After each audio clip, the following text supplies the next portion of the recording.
Olá, estamos no complemento do livro Nefesh HaHaim, capítulo 13, tá? Vamos falar um pouco depois da parte 3, né?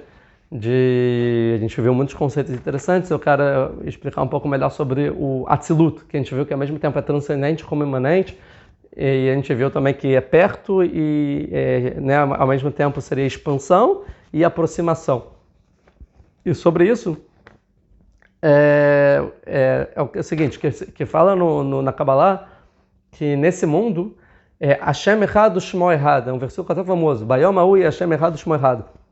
Naquele dia, no futuro, na época messiânica, Hashem Echad, Deus será um, o Shemo Echad, e seu nome será um. O que é Deus e o nome de Deus, tá?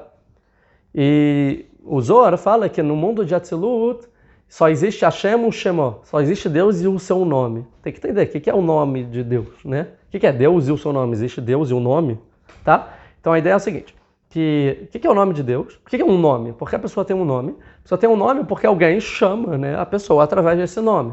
Então faz sentido, eu tenho um nome aqui porque alguém precisa me chamar. A pergunta então, na Atzilut, por que existe Deus e o nome dele, se não tem ninguém mais para chamar ele?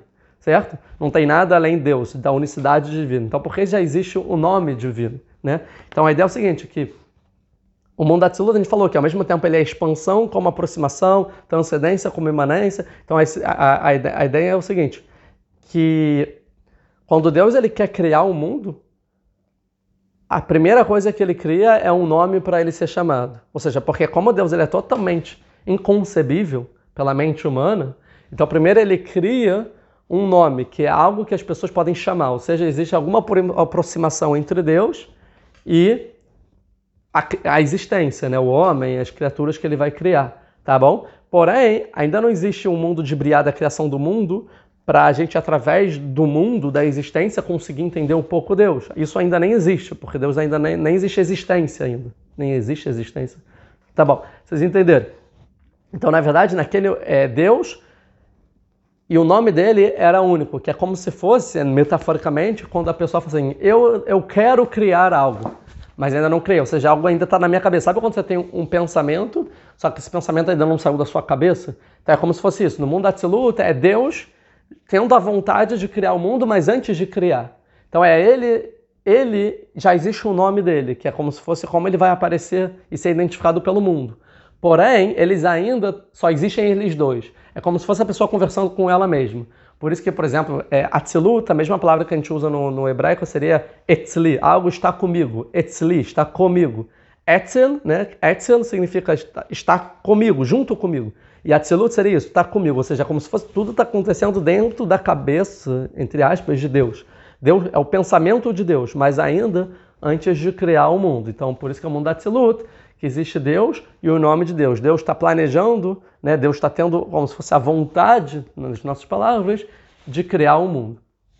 Porém, existe um quinto mundo que a gente nem falou, que ele cita, existe um quinto mundo, além da Atzilut, que seria que nem nome Deus tem, né? Que seria um mundo ainda muito mais elevado, com uma unicidade infinita de Deus. Tá? Então existe um mundo muito elevado, o quinto mundo. O quarto mundo seria Deus tendo a vontade, né, para fazer uma existência. O terceiro mundo que é da Briá é essa existência sendo criada. O outro mundo seria Yetzirah, que seria essa existência criada, ela é moldada, tá? E o mundo que a gente vive, terreno, material concreto, que tem o ser humano através das ações do humano, seria então o mundo da Asiá. Então, deixa eu um segundo, ver se eu queria falar mais uma coisa, tá? E outra coisa do complemento que eu queria falar também, essa ideia como ao mesmo tempo é transcendência e imanência no mesmo mundo, é isso, que ao mesmo tempo que Deus é transcendente, totalmente conectado, ele começa a formar seu mundo, ou seja, é o imanente, é uma coisa que a gente consegue, talvez, quase conceber, né? Algo que se aproxima mais à ideia abstrata que o ser humano consegue com o seu intelecto, que isso vai ser só no mundo da Briá, tá? E a gente pode entender a mesma coisa dos anjos, que a gente viu no capítulo passado sobre os anjos, que tem anjo que fala Kadosh e tem anjo que fala Baruch. Uns falam Kadosh, que é transcendência, outros falam Baruch, que é imanência. Que qual a ideia? Tem anjos que só conseguem entender que Deus é transcendente, tem anjos que só conseguem entender que Deus ele é imanente. São formas de ver Deus diferentes. Uma consegue ver dentro da natureza, né? Através do que Deus criou, a gente consegue entender o criador desse mundo. E outros falam, não, além que Deus criou o mundo, né, não quero me relacionar a Deus como criador do mundo, porque Deus por si só ele é algo muito mais elevado. E o ser humano é o único que consegue falar que Deus ele é Kadosh e Baruch, que ele é transcendente e imanente ao mesmo tempo. Né, o ser humano consegue entender a ideia que Deus ele criou o mundo, mas ao mesmo tempo ele é infinitamente maior do que o mundo que ele criou e é algo muito além. Então essa ideia é um pouco da ideia da Atzilut. Muito obrigado, curta o vídeo, continuem seguindo os vídeos do canal. É isso.